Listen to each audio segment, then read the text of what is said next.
السلام علیکم ورحمۃ اللہ وبرکاتہ۔ میں محمد عظمت رضا رضوی نظامی استاد جامعۃ الرضا فاطمۃ الزہرا اون سورت گجرات درجہ عالمیت کو نور الانوار کا درس دینے جا رہا ہوں۔ اللہ عز و جل آپ سب کو علم نافع عطا فرمائے، آپ کے صدقے مجھ حقیر کو بھی علم نافع عطا فرمائے۔ آئیے آج کا سبق پڑھتے ہیں۔ اللہ رب محمد صلی اللہ علیہ وسلم نحن عباد محمد صلی اللہ علیہ وسلم اللہم رب اشرح لی صدری ویسر لی امری واحلل عقدۃ من لسانی یفقہوا قولی اللہم رب یسر ولا تعسر وتمم بالخیر وبک نستعین یا فتاح یا فتاح یا فتاح اللہم افتح علینا حکمتک وانشر علینا رحمتک یا ذا الجلال والاکرام۔ بسم اللہ الرحمن الرحیم۔ ولما فرغ المصنف رحمۃ اللہ تعالی علیہ عن تعریف الخاص وتقسیمه شرع فی بیان حکمه فقال وحکمه ان يتناول المخصوص قطعا ای اثره المرتب علیہ ان يتناول المخصوص الذي هو مدلوله قطعا بحيث يقطع احتمال الغير، فإذا قلنا زيد عالم فزيد خاص لا يحتمل غيره احتمالا ناشئا عن دليل، وعالم أيضا خاص لم يحتمل غيره كذلك۔ دیکھیے ترجمہ۔ اور جب مصنف علیہ رحمہ خاص کی تعریف اور اس کی تقسیم سے فارغ ہو گئے تو خاص کا حکم بیان کرنا شروع کر دیا۔ ٹھیک ہے نا؟ خاص کی تعریف بھی گزر گئی، خاص کی تقسیم بھی ہو گئی۔ خاص کی تین قسمیں ہیں: خاص الجنس، خاص النوع، خاص الفرد۔ یہ تینوں تقسیم بھی آپ پڑھ چکے۔ اب خاص کا حکم کیا ہے اس کو یہاں سے بیان کرنے کا ارادہ فرمایا۔ ٹھیک ہے۔ فقال وحکمہ، تو مصنف علیہ الرحمٰن نے فرمایا خاص کا حکم یہ ہے کہ وہ اپنے مخصوص کو قطعی طور پر، یقینی طور پر شامل ہوتا ہے۔ خاص کا حکم کیا ہے؟ وہ اپنے مخصوص کو قطعی اور یقینی طور پر شامل ہوتا ہے۔ اے اثر المرتب علیہ، یعنی خاص کا وہ اثر جو اس پر مرتب ہوتا ہے۔ ٹھیک ہے نا؟ خاص مخصوص کو جو اس کا مدلول ہے یقینی طور پر اس طرح شامل ہو کہ غیر کے احتمال کو قطع کر دے، روک دے، کاٹ دے۔ ٹھیک ہے نا؟ تو جب ہم نے کہا زید عالم تو زید خاص ہے، اپنے علاوہ کا ایسا احتمال نہیں رکھتا جو دلیل سے پیدا ہوا ہو۔ ٹھیک ہے۔ اور عالم بھی خاص ہے اسی طرح۔ ٹھیک ہے نا؟ اور عالم بھی خاص ہے اسی طرح، اپنے غیر کا احتمال نہیں رکھتا ہے۔ تو دونوں کلموں میں سے ہر ایک اپنے مدلول کو یقینی طور پر شامل ہوتا ہے۔ ٹھیک ہے۔ فَثَبَتَتْ من مجموع الكلام قطعیت الحکم بعالم علی زید بهذه الواسطہ۔ جامعہ میں کام چالو ہے، آواز تھوڑی دب کے آ سکتی ہے، بغور سماعت کیجیے۔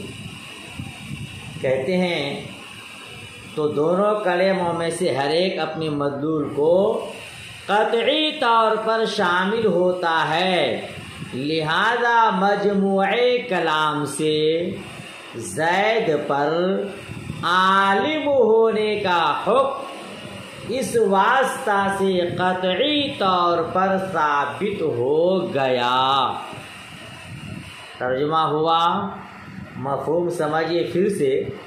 خاص کی تعریف ہو گئی، تقسیم ہو گئی، اب خاص کا حکم یہاں سے بیان کرنا چاہتے ہیں۔ خاص کا حکم آپ نے ترجمہ پڑھا، خاص کا حکم یعنی خاص کا اثر یہ ہے کہ خاص اپنے مخصوص بولے تو اپنے مدلول جس پر دلالت کرتا ہے، اپنے مدلول کو قطعی اور یقینی طور پر اس طرح شامل ہوتا ہے کہ اس میں غیر کا احتمال بالکل نہیں ہوتا ہے۔ ٹھیک ہے نا؟ تو جب ہم اور آپ کہیں گے زید عالم تو اس میں زید خاص ہے، غیر کا ایسا احتمال نہیں رکھتا ہے جو کسی دلیل کی بنیاد پر ہو، اور عالم بھی خاص ہے جو بالکل اسی طرح غیر کا احتمال نہیں رکھتا ہے۔ تو دونوں کلموں کو زید عالم کو ہم نے ملا دیا، زید عالم کو، تو ہر ایک اپنے معنی اور مدلول کو قطعی طور پر شامل ہوتا ہے۔ زید جس پہ دلالت کرتا ہے اس پر یقینی طور پر، عالم جس پر دلالت کرتا ہے اس کو یقینی طور پر شامل ہوتا ہے۔ ٹھیک ہے نا؟ تو زید عالم دونوں کا مجموعہ اور اس کا حکم قطعی طور پر یقینی طور پر ثابت ہوگا۔ ٹھیک ہے نا؟ چلیے آگے دیکھیے، وَلَا يَحْتَمِلُ الْبَيَانَ لِكَوْنِهِ بَيِّنًا هَذَا حُكْمٌ آخَرٌ مُقَابِلٌ لِلْحُكْمِ الْأَوَّلِ۔ کہتے ہیں اور خاص بیان کا احتمال نہیں رکھتا ہے، لِكَوْنِهِ بَيِّنًا کیونکہ وہ خود بین ہے، خود واضح ہے۔ خاص بیان کا احتمال نہیں رکھتا ہے، کیوں؟ چونکہ خاص خود ہی بین ہے، واضح ہے، اسے واضح کرنے کی ضرورت نہیں۔ کہتے ہیں ھذا حکم آخر، یہ دوسرا حکم مقابل للحکم الاول، پہلے حکم کے لیے مقوی ہے۔ یہ حکم، یہ دوسرا حکم پہلے حکم کے لیے مقوی ہے، یعنی پہلے حکم کو مزید طاقت بخشتا ہے۔ ٹھیک ہے نا؟ وَكَأَنَّهُمَا مُتَّحِدَانِ، گویا دونوں متحد ہیں۔ پہلا حکم کیا تھا؟ خاص اپنے مدلول کو یقینی طور پر شامل ہوتا ہے، اور دوسرا حکم کیا ہوا؟ بیان کا احتمال نہیں رکھتا ہے۔ تو گویا کہ دونوں متحد ہیں، دونوں کا حکم ایک ہی ہے۔ ٹھیک ہے؟ اچھا پھر آگے کیا فرماتے ہیں؟ وَلَكِنَّ الْأَوَّلَ لِبَيَانِ الْمَذْهَبِ الثَّانِي لِنَفِيِ قَوْلِ الْخَاصِ وَلِتَمْهِيدِ التَّفْرِيعَاتِ الْآتِيَةِ۔ کہتے ہیں لیکن پہلا جو حکم خاص کا گزرا بیان مذہب کے لیے ہے، اور دوسرا لا يحتمل البیان، یہ دوسرا حکم مخالف کے قول کی نفی اور آنے والے تفریعی مسائل کی تمہید کے لیے ہے۔ کیا مطلب؟ آگے فرماتے ہیں کہ یعنی خاص بیان تفسیر کا احتمال نہیں رکھتا ہے، کیونکہ وہ بذات خود واضح اور روشن ہے۔ ٹھیک ہے؟ تو چنانچہ خاص مجمل کا مقابل ہے، فہوا مقابل للمجمل، فہوا کا مرجع خاص، تو خاص مجمل کا مقابل ہے۔ اس طور پر کہ مجمل اجمال رکھنے والے کی تفسیر اور توضیح کا محتاج ہوتا ہے۔ آپ بار بار پڑھ چکے ہیں، خاص کر کے آیت وضو میں، کہ مجمل ہے اور مجمل کے لیے بیان تفسیر کی ضرورت پڑتی ہے، اور بیان تفسیر کے لیے حضرت مغیرہ بن شعبہ رضی اللہ تعالی عنہ کی روایت ہے نا۔ اس طرح سے شرح بقایا میں، حضوری وغیرہ میں پڑھ چکے ہیں۔ تو یہ مجمل ہے۔ مجمل کا مطلب اجمال رکھنے والے کی تفسیر وہ توضیح کا محتاج ہوتا ہے، ٹھیک ہے نا۔ اور بیان تقریر اور بیان تغییر تو خاص اس کا احتمال رکھتا ہے۔ ولا يحتمل البیان، اور خاص بیان کا احتمال نہیں رکھتا ہے۔ یہاں بیان سے کون سا بیان مراد ہے؟ کہتے یہ بیان کا محتاج نہیں رکھتا ہے، یعنی بیان تفسیر کا احتمال نہیں رکھتا ہے، لیکن بیان تقریر اور بیان تغییر تو خاص اس کا احتمال رکھتا ہے، کیونکہ یہ دونوں قطعی ہونے کے منافی نہیں ہیں۔ لأنه لا ينافي القطعیۃ، کیونکہ یہ دونوں اس کا قطعی ہونے کے منافی نہیں ہے۔ فإن بیان تقریری یزیل الاحتمال الناشی بلا دلیل۔ دیکھ رہے ہیں کیوں؟ کہتے اس لیے کہ بیان تقریر اس احتمال کو زائل کرتا ہے، دور کرتا ہے جو بلا دلیل پیدا ہوا ہو، ٹھیک ہے۔ تو خاص محکم ہوگا۔ خاص کیا ہو جائے گا؟ فَيَكُونُ مُحْكَمًا، اگر خاص کے لیے بیان تقریر آ جائے تو خاص محکم ہو جاتا ہے، ٹھیک ہے نا۔ کما یقال، جیسا کہ کہا جاتا ہے، جاءنی زید زید، ٹھیک ہے۔ اور بیان تقریر بیان تغییر تو اس کا ہر کلام احتمال رکھتا ہے، خواہ وہ قطعی ہو یا ظنی ہو، جیسے کہا جاتا ہے انت طالق ان دخلت الدار، اور اسی طرح خاص بیان تبدیل کا بھی احتمال رکھتا ہے۔ یہ ہوا ترجمہ، اس کی تھوڑی وضاحت سن لیجئے، تشریح سن لیجئے، ٹھیک ہے نا۔ مصنف فرما ولا يحتمل البیان لقولی، بیان کیا فرماتے ہیں کہ یہ بیان تفسیر کا احتمال نہیں رکھتا، کیونکہ یہ خود بین ہے، واضح ہے، اور یہ دوسرا حکم پہلے حکم کا مقوی ہے، پہلے حکم کو اور مضبوطی عطا کرتا ہے، ٹھیک ہے نا۔ چونکہ خاص اپنے مخصوص مدلول کو قطعی طور پر شامل ہوتا ہے، اور جب قطعی طور پر یقینی طور پر شامل ہوتا ہے تو اس سے بات سمجھ میں آ گئی کہ بیان تفسیر کا احتمال نہیں رکھے گا، ہے نا۔ اچھا، لیکن پھر کہا کہ بیان کا احتمال نہیں رکھتا ہے تو یہ دوسرا حکم اس کے لیے مقوی ہوا۔ ہاں اتنا ہے کہ پہلا جو حکم ہے یہ مذہب کو ثابت کرنے کے لیے ہے، اور دوسرا حکم یہ خصم کے قول کی نفی کے لیے ہے۔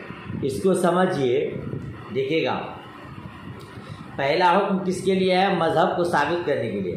احناف کا مذہب یہ ہے کہ خاص کا حکم قطعی ہوتا ہے، یقینی ہوتا ہے، ٹھیک ہے نا۔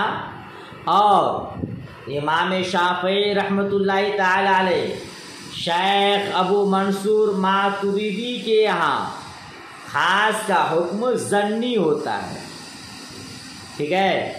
تو پہلا حکم جو بیان کیا کہ یقینی طور پر قطعی طور پر شامل ہوتا ہے، یہ مذہب کو ثابت کرنے کے لیے ہے، اور دوسرا لا يحتمل البیان یہ خصم کی نفی کے لیے ہے، چونکہ امام شافعی رحمۃ اللہ تعالی علیہ کے نزدیک خاص بیان تفسیر کا احتمال رکھتا ہے، لہذا جب کہہ دیا ولا يحتمل البیان کہ خاص بیان تفسیر کا احتمال نہیں رکھتا ہے، تو امام شافعی رحمۃ اللہ تعالی علیہ کے قول کی نفی ہو گئی، ٹھیک ہے نا۔ اور کیا کہا کہ آنے والے تفریعی مسائل کے لیے تمہید ہے۔ دیکھیے ابھی 7 مثالیں آنے والی ہے خاص کے حکم پر، ٹھیک ہے۔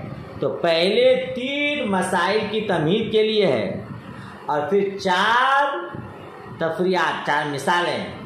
پہلے حکم یعنی یہ کہ خاص مخصوص کو یقینی طور پر شامل ہوتا ہے، اس کی وضاحت کے لیے ہے، ٹھیک ہے نا۔ اسی لیے کہا کہ خاص بیان تفسیر کا احتمال نہیں رکھتا ہے۔ اچھا یاد رکھیے، آپ جب خاص بیان تفسیر کا احتمال نہیں رکھتا ہے تو خاص مجمل کا مقابل ہوگا، کیونکہ مجمل یہ بیان تفسیر کا احتمال رکھتا ہے، اس کے لیے بیان تفسیر کی ضرورت پڑتی ہے، اور خاص جب بیان کا احتمال نہیں رکھتا ہے تو اس کے لیے تفسیر کی ضرورت نہیں ہے، ٹھیک ہے نا۔ لہذا یہ خاص کس کا مقابل ہے؟ مجمل کا۔ یاد رکھیے گا بیان کی 4 قسمیں ہیں، ایک بیان تقریر، دوسرا بیان تغییر، تیسرا بیان تبدیل، ٹھیک ہے، اور چوتھا بیان تغییر۔ بیان تقریر، بیان تغییر، بیان تبدیل اور بیان تفسیر، ہے نا۔ تو خاص بیان تفسیر کا احتمال نہیں رکھتا ہے، بیان تقریر، بیان تغییر، بیان تبدیل کا احتمال رکھتا ہے، ٹھیک ہے نا۔ اچھا یہ 4 سمجھ گئے۔ بیان تقریر کلام کو ایسی چیز کے ساتھ مقید کرنا جو مجاز یا خصوص وغیرہ کے احتمال کو ختم کر دے۔ بیان تقریر کس کو کہتے ہیں؟ بیان تقریر کلام کو ایسی چیز کے ساتھ مؤکد کرنا جو مجاز یا خصوص وغیرہ کے احتمال کو ختم کر دے۔ مثال پڑھے آپ نے، جانی زید النفس، جانی زید النفس کہیں گے، اور اللہ تبارک و تعالیٰ کا ارشاد آپ نے قرآن مجید میں پڑھا فسجد الملائکۃ کلہم اجمعون۔ یہ جعل نفسو میں نفسو جو یہ بیان تقریر ہے، فسجد الملائکۃ کلہم اجمعون میں اجمعون بیان تقریر ہے، مضبوطی کے لیے ثابت کرتا ہے۔ آیا میرے پاس زید بذات خود، یعنی اس کا کوئی دوست یا کوئی ہم نام دوسرا نہیں آیا، ٹھیک ہے۔ اچھا اور پھر آگے کیا فرمایا کہ خاص بیان تغییر کا احتمال رکھتا ہے، ٹھیک ہے نا۔ بیان تغییر کس کو کہتے ہیں؟ یاد رکھیے گا تعریف، بیان تغییر اس چیز کو ذکر کرنا جو حکم سابق کو بدل دے، ٹھیک ہے، جیسے شرط اور استثناء۔ ابھی آپ نے پڑھا ہے انت طالق ان دخلت الدار، تو انت طالق کہنے سے فوری طور پر طلاق واقع ہو جاتی، لیکن ان دخلت الدار ایک شرط لا کر کے حکم کو مؤخر کر دیا، اب وہ گھر میں داخل ہوگی تو جا کے طلاق واقع ہوگی، تو ان شرط یہ آ کر کے انت طالقین کو، انت طالقن کے حکم کو بدل دیا۔ اس کو کیا کہتے ہیں؟ بیان تغییر، ٹھیک ہے نا۔ اسی طرح جاءنی القوم الا زید، آئی میرے پاس قوم مگر زید، تو الا یہ حرف استثناء اگلے کے حکم کو بدل دیا، اس کو بیان تغییر کہتے ہیں، ٹھیک ہے۔ اور بیان تبدیل سے مراد نسخ ہے، کسی کو منسوخ کر دینا، ٹھیک ہے نا، کیونکہ نسخ بندوں کے حق میں تبدیلی ہوتی ہے، ورنہ صاحب شریعت کے حق میں حکم مطلق کی مدت کا بیان ہوتا ہے۔ بیان تبدیل سے مراد کیا ہے؟ نسخ منسوخ کرنا، ٹھیک ہے؟ تو یہاں بیان کیا 4 قسمیں پڑھے، خاص صرف بیان تفسیر کا احتمال نہیں رکھتا ہے، بیان تغییر، بیان تقریر، بیان تبدیل کا احتمال رکھتا ہے۔ سمجھ شریف میں بات آئی؟ تو بیان تبدیل کس کو پڑھے؟ جو نسخ کا، بیان تبدیل سے مراد نسخ ہے، مگر یاد رکھیے گا مصطفیٰ کریم صلی اللہ تعالی علیہ وسلم کے پردہ فرمانے کے بعد نسخ کا دروازہ بند ہو گیا ہے، اب کسی حکم کو منسوخ کرنا جائز نہیں ہے۔ جو حکم قرآن و حدیث سے ثابت ہے اس پر عمل کرنا ضروری ہے۔ مصطفیٰ کریم کے حیات ظاہری تک کسی حکم کو منسوخ کرنا جائز تھا، اب جائز نہیں ہے۔ سمجھ شریف میں بات آئی؟ تو خاص کی تعریف بھی یاد رکھیے گا، خاص کتنی قسموں پر ہے وہ بھی یاد رکھیے گا، خاص کا حکم کیا ہے یہ دونوں حکم بھی یاد رکھیے گا۔ اللہ پاک آپ سب کو محنت کا جذبہ اور اس کی توفیق رفیق عطا فرما کر علم نافع عطا فرمائے، آپ لوگوں کے صدقے مجھے بھی عطا فرمائے۔ چلیے آج کا سبق یہیں تک، اچھے سے یاد کریے گا۔